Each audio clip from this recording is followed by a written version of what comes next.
Olá, povão, tudo bem? Olha, uma das revistas científicas mais importantes do mundo, a Lancet, uma revista inglesa, publicou um conjunto de recomendações para a questão do autismo, para abordar a questão do autismo. São recomendações oficiais e um documento de dezenas de páginas. Um documento muito rico, muito bom. E lá, entre as coisas que eles estão propondo, está a adoção de um conceito que até agora a gente não utilizava, que é o conceito de autismo profundo. Esse conceito ele é bem interessante, provavelmente pelo impacto que tem a revista Lancet, né? Nos próximos anos ele vai ser largamente utilizado pela comunidade científica e clínica, e mais do que isso, já saiu ao mesmo tempo uma bolsa, né, grant, financiamento de pesquisa para especificamente esse conceito de autismo profundo. Então, de fato, é uma coisa que tem sustentação, inclusive financeira, para começar a acontecer em termos de pesquisa. Então, eu vou explicar para vocês o que é esse conceito, ou seja, quem é que está dentro deste conceito de autismo profundo, por que não se utilizou outra nomenclatura aqui, né? Qual que é a idade que eles estão recomendando, para que serve ter mais um conceito. Eu acho bem interessante porque isso permite que a gente entenda outras coisas que a gente vai ler muito dentro em breve, muito provavelmente por todo esse peso que tem a revista Lancet, tá? Fica aí.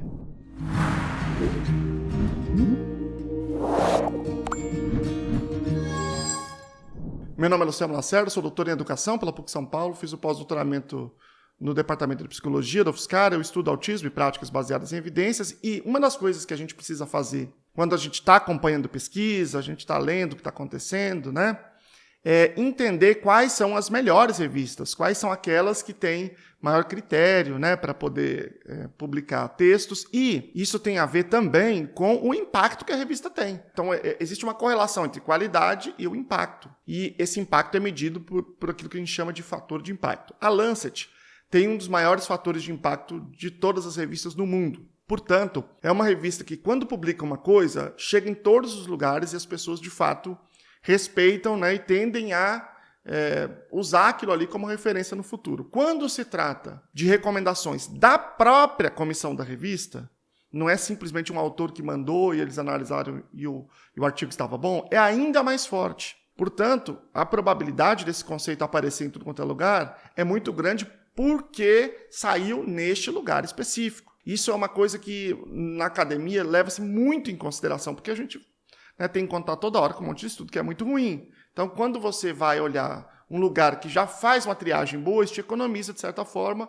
o trabalho, porque você sabe que ali só vai coisa boa, porque passa por avaliadores que realmente são grandes especialistas, enfim, a gente sabe que tem uma mediação ali muito boa. E essa comissão da Lancet, eles acompanharam uma série de coortes, né, grupos de pessoas com autismo, os dados referentes a esse grupo, de vários países, porque várias comissões científicas trabalharam junto com eles. E eles foram liderados por dois grandes autores do campo do autismo, que é o Tony Sharman e a Catherine Lord, né? Ela é a primeira autora do documento. Então, de fato, são pessoas que estão dentro da comunidade, que entendem as contradições, o que rola dentro da comunidade. Não é alguém que só domina de metodologia da ciência e aí deu uma olhada aqui na área, porque é uma coisa complicada, uma área nova. Não, são pessoas que, de fato, não é à toa que estão lá, eles merecem realmente estar lá publicando, né, na Lancet, liderando esse trabalho, porque o trabalho deles diz a que veio, né? Poxa, eles merecem Lancet. Eu não mereço tanto, mas eu acho que pelo menos aqui uma curtida, uma inscrição sua, pelo trabalho que a gente está fazendo aqui, trazendo para vocês, traduzindo todo esse conhecimento, eu acho que merece. Então, já deu aí? Muito obrigado. O conceito de autismo profundo que eles propuseram, ele é especificamente um conceito que vai ser aplicado para indivíduos a partir de 8 anos. Eles dão um exemplo de 8 anos. Eles falam assim, ó, a partir do começo da idade escolar, por exemplo, 8 anos. Né? Pode ser que isso, à medida que as pessoas vão discutindo, vá um pouco mais, um pouco para menos, mas é em torno disso. A partir de 8 anos é que você vai considerar esse perfil. Porque quando o indivíduo é pequeno, ele é muito pequenininho, é mais difícil a gente dizer o rumo prognóstico desse indivíduo. Ou seja, para onde ele vai? Se ele vai ter uma vida assim ou assado, ou de outra forma, porque as possibilidades de transformação são muito grandes, muito maiores, né? Quando você é menor e quando você tem mais plasticidade cerebral, portanto. Principalmente abaixo de 3 anos, né? Ali é onde está o ouro, onde está o diamante, o pote de ouro é ali. E esse pote de ouro vai se esgotando, né? Ele vai diminuindo de possibilidades, né? De probabilidade, na verdade, a possibilidade sempre existe. Mas a probabilidade ela vai ficando bem menor de você ter uma intervenção que seja mais efetiva. E quando passa desse período, dessa segunda grande poda, né? Que está ali em torno de 7 anos, 6, 7 anos, aí realmente tem algumas habilidades que são muito improváveis de serem desenvolvidas. Então, eu já fiz um outro vídeo aqui, eu vou colocar aqui no card para vocês, sobre as intervenções para autismo não verbal, e tem um estudo lá do Pickett, que é o único estudo que aborda isso, pelo menos que eu conheça, que ele faz um cálculo de que a probabilidade de um indivíduo falar depois desse período, né, depois dos 6 anos, 6, 7 anos, é de 0,1% para indivíduos que são não verbais. Veja, eu não estou falando de indivíduo não vocal, que só não produz a fala, mas que tem toda a linguagem, entende a linguagem perfeitamente. Não é disso que eu estou falando. Eu estou falando do indivíduo não verbal, que é a grande maioria dos que não falam, tá? Esse indivíduo que entende tudo e que só tem uma dificuldade em produzir a fala, esse é amplíssima minoria, são casos bem raros. Mas para o indivíduo realmente não verbal, probabilidade de 0,1%. Portanto, é muito baixa e a gente precisa lidar com esta realidade, precisa lidar com esse fato. Nos grupos que eles acompanharam e que eles definiram aí como autismo profundo a partir de 8 anos, só teve 2 casos de 2 indivíduos que conseguiram se mover deste grupo para um grupo com um caso mais sutil, com maior autonomia, né? Eu já vou explicar quais são os outros elementos que constituem o autismo profundo, tá? Então, realmente, é uma coisa que, a partir deste período, começa a ficar cada vez mais difícil, mais improvável. Quando o indivíduo é pequeno, se a gente conseguir prover o melhor para ele, o melhor, ou seja, tudo aquilo que o indivíduo tem direito, que é tudo aquilo que tem a melhor evidência, a gente conseguiria, em muitos casos, ter um rumo, uma trajetória de desenvolvimento muito interessante. Existem 4 fatores, já falei muitas vezes aqui, que determinam o quanto o indivíduo melhora, né? É a precocidade da intervenção, quanto antes. Segundo, a integridade da intervenção, ou seja, se ela é de fato baseada em aba, de maneira íntegra, consistente com a pesquisa. Terceiro, a intensidade, a quantidade de horas que essa intervenção ocorre. A intervenção para autismo tem que ser obrigatoriamente intensiva, né?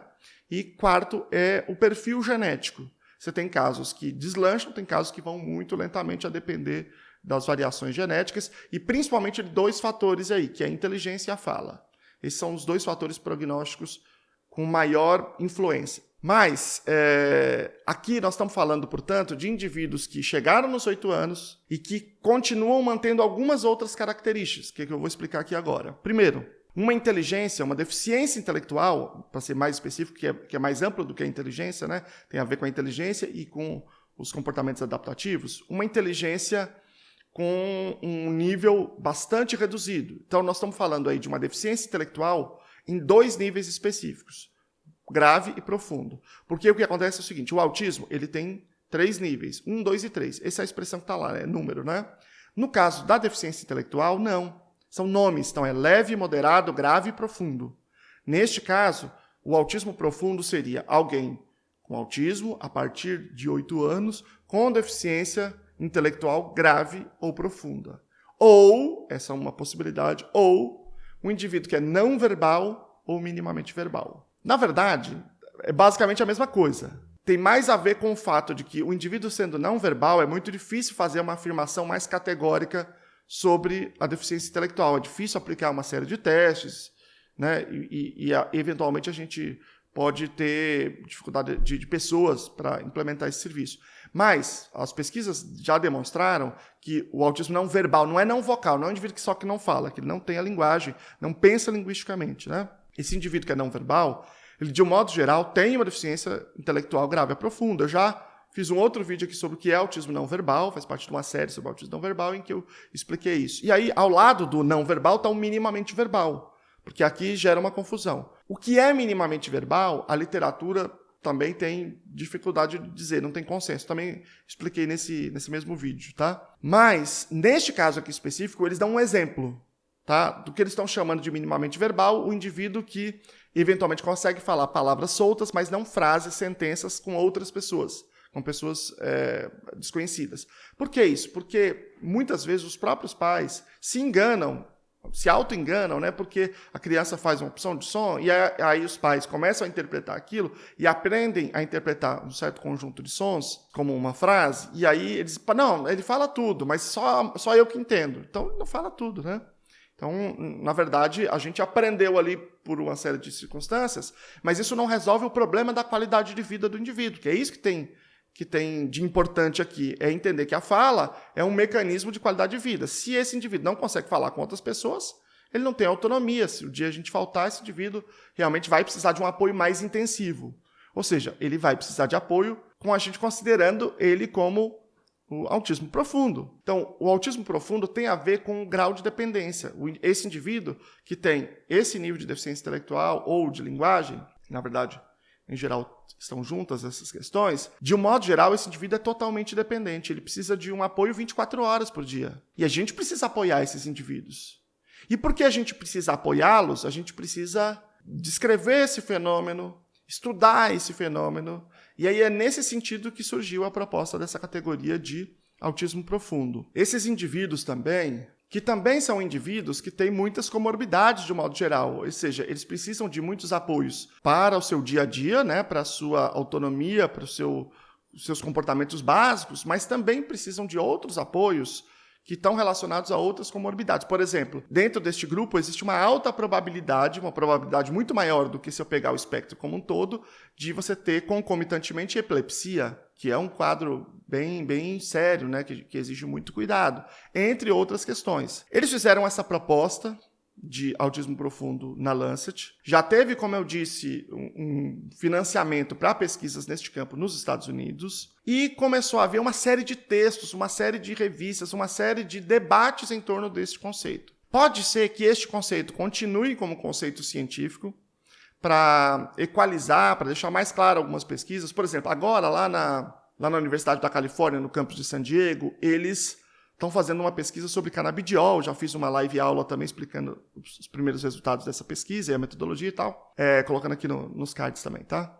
E lá eles fizeram uma seleção por autismo severo. Mas veja que é muito difícil fazer essa seleção com esse critério, porque o que é autismo severo? Essa é uma expressão que é utilizada no dia a dia, mas ela não está em nenhum manual diagnóstico, autismo severo. Não está escrito em lugar nenhum de manual diagnóstico. Então, isso torna um problema. O conceito acaba ficando meio aberto, né, se você não tem essa definição.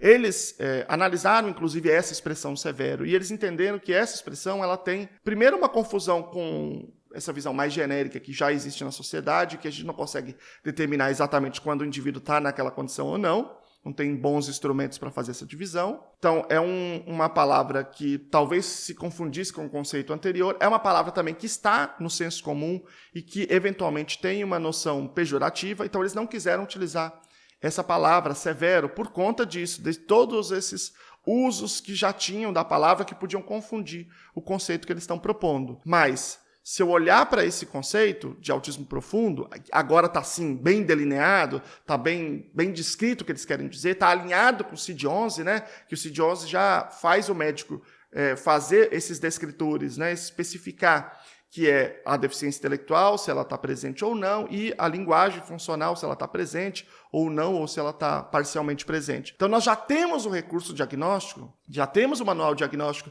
que já apontam esses especificadores, que permitem a gente, portanto, ter uma clareza muito maior quando a gente for usar o conceito de autismo profundo. É claro que você pode ser contra ou a favor da utilização desse conceito, escreve aqui para nós a sua opinião. Um grande abraço, tchau para vocês, manda para os grupos aí dos profissionais, de pais, até a próxima.